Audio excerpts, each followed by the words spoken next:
Imagine holding a metal in your hand that helped build entire civilizations, protected people from deadly radiation, powered cars for more than a century, and yet quietly became one of the most dangerous substances humans ever worked with. Strange, right? But here is the real mystery. If lead is toxic, why do industries still produce millions of tons of it every year? And where does this heavy gray metal actually come from? The answer begins deep underground, hidden inside rocks that most people would simply walk past without noticing. Lead is not something we simply dig out in shiny metallic form. In nature, it hides inside minerals, locked away for millions of years. The most important source of lead is a mineral called galena, a dark gray, shiny ore that contains lead mixed with sulfur. And here is something surprising. Galena often contains silver too, meaning ancient civilizations sometimes mined it not just for lead, but for precious metals as well. Our journey begins in massive underground mines, where giant drilling machines cut through solid rock in search of lead-rich ore. In some places, miners work hundreds of meters below the surface, inside tunnels so large they almost look like underground highways. Once valuable ore is located, controlled explosions break apart the rock, and enormous machines carry the broken material to the surface. But there is a problem. The rock coming out of the mine is mostly useless material. Only a small portion actually contains lead. So how do industries separate valuable ore from ordinary rock? The answer lies in a fascinating process called crushing and concentration. First, giant crushers smash massive rocks into smaller pieces. Then the ore enters huge grinding mills, where steel balls crush it into a fine powder. Imagine turning solid rock into something that almost looks like dust. Now comes one of the most interesting steps. The powdered ore is mixed with water and chemicals inside large tanks, creating a muddy mixture called slurry. Air bubbles are blown through this slurry in a process known as froth flotation. And something incredible happens. Lead-containing particles attach to bubbles and float to the surface, while waste material sinks below. It almost looks like magic, but it is actually chemistry at work. Workers skim off this mineral-rich foam, leaving behind concentrated lead ore.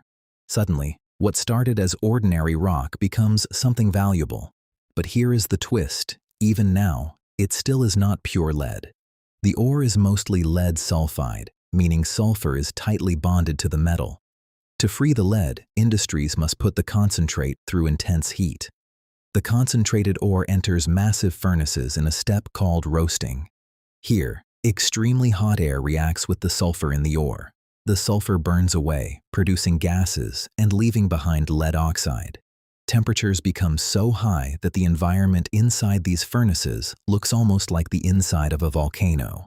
But the transformation still is not complete. Next comes smelting, the stage where lead is finally released from its chemical prison.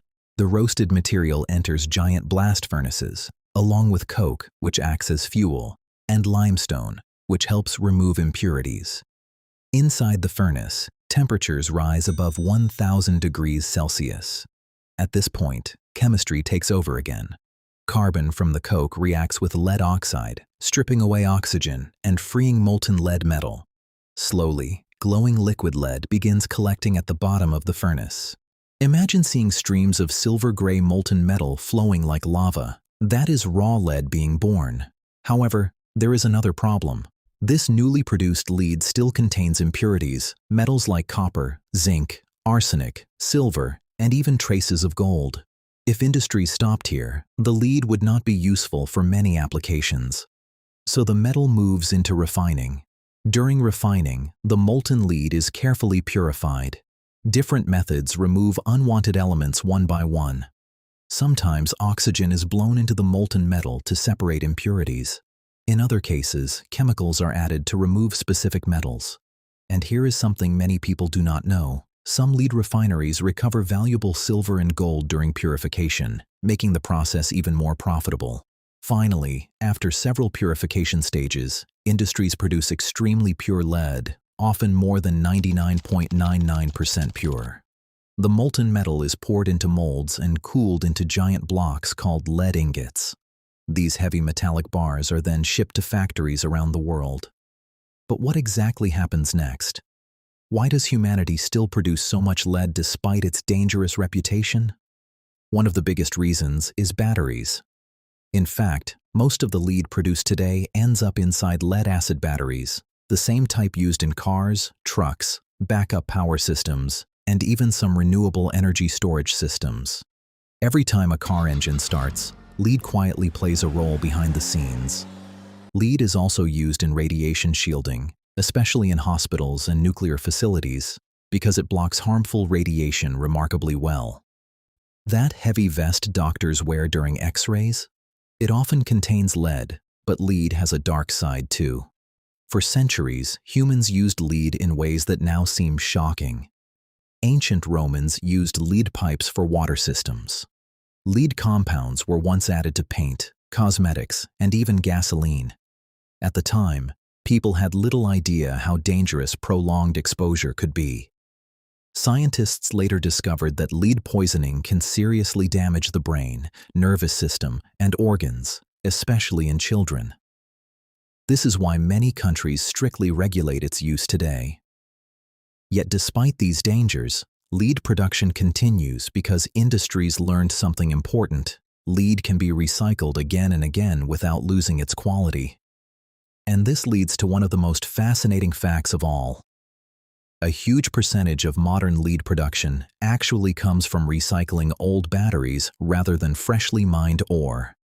In many places, used car batteries are collected, broken apart, cleaned, melted, and turned back into new lead products.